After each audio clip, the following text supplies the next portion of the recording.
This is Rugby Merlin and welcome back to the channel. This is my review of Wales versus South Africa. So before the match they're talking about how many caps each side has. South Africa with over 1,000 and Wales barely 350, so quite a big disparity between the experience on show really for both nations. And you get the feeling that it's really going to show in this match. A lot of interesting selections though for both teams. I think Honeycomb on the bench, number 8, destined to get his first cap I think in this game. Interesting to see how he goes. He's had a great season there. Hendricks says at 9 and 10, the brothers, that's pretty special. So Wales with their prop Griffith. The scrum is going to be under pressure, I think, this match. But Archie Griffin is the player. But I think Du Toit, who is his clubmate, has moved to the other side. So, I think Rassie has kind of created a little bit of competition there. And game kicks off and let's go. Wales with a half-decent start. But as soon as the South Africans get the ball, they look super dangerous. They do look fired up. The anthems were great as always between these two nations. And with ball in hand, the Boks are looking pretty dangerous. And the Welsh defence is stretched early on. Great line from Moster, and he powers over almost unopposed really. And South Africa get an early try. And then the other lock, Big Eben, he gets over for another pretty easy try really.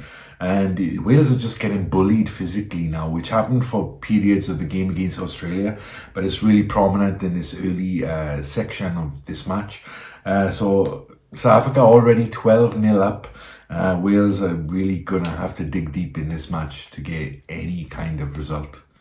As always with Wales, they put in some good effort, some decent application, but in this first half, the errors really cost them. They're constantly giving up penalties, unforced errors, and they're just putting themselves under pressure constantly, and they can barely clear their lines really. They're making set-piece errors too. Scrum time, it starts when the Welsh front row is pretty fresh, okay, but slowly deteriorates. And when you're losing the contact area, the set piece, then it's very hard to get into the match. South Africa make the most of their dominance, and Arendse and Colby were such a big threat all through the game. Arendse gets over for South Africa's third try now, so it's almost a point a minute.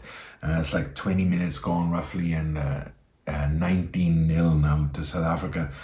So just like against Australia, Wales started terribly and conceded a lot of early tries, and from there on in it was always an uphill struggle. The scrum really is struggling for Wales, and Du Toit is destroying Archie Griffin, giving him a bit of a lesson, I think. And Wales are lacking composure, when it matters.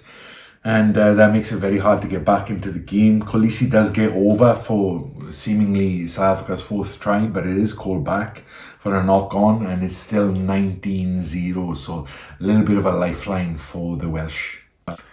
So you're thinking, how long can the Welsh hold on now? Because they're losing every battle all over the park, and it's not long. The scrum gets absolutely mullered this time. And South Africa get over for another try. Now it's 26-0. So that huge score that a lot of people were predicting looks like it might come to fruition.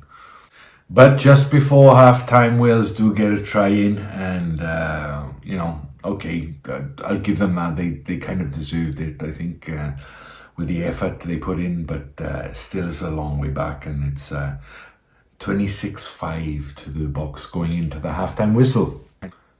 So the halftime summary is Wales basically got manhandled in that first half, especially at scrum time.